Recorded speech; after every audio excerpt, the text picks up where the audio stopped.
உங்களுக்கு வந்து இதுதான் பிரச்சனை, கூட்டணி ஆட்சி அப்படிங்கிறது தான் பிரச்சனைன்னு தெரிஞ்சுக்கிட்டு இங்க இருக்கக்கூடிய திமுகவாகட்டும், இங்க இருக்கக்கூடிய மீடியாவாகட்டும் தொடர்ச்சியாக அதையே டார்கெட் பண்ற போது அதை அதிமுக எப்படி சமாளிக்க போகுது?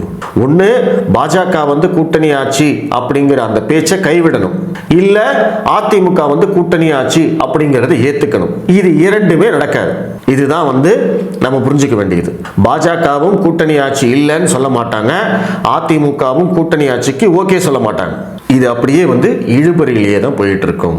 அப்ப அந்த இழுபறியை காரணம் காட்டி இந்த கூட்டணிக்குள்ள ஒற்றுமை இல்லை, ஜெல்லாகல, கெமிஸ்ட்ரி இல்லை, பிசிக்ஸ் இல்லை அப்படின்னு திமுக காரங்க தொடர்ச்சியா பிரச்சாரம் பண்ணிக்கிட்டே இருப்பாங்க.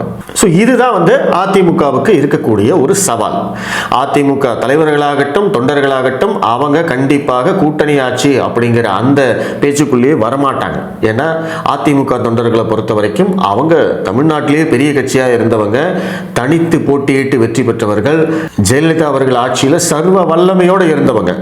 அவங்க வந்து தங்களுடைய நிலைமையை கீழே இறக்கி நம்ம வந்து பாஜகவுக்கு வந்து நம்ம அதிகார பகிர்வு கொடுத்து தான் நம்ம அவங்களுடைய ஆதரவை வாங்கணும் அப்படிங்கிற இடத்துக்கே வரமாட்டாங்க.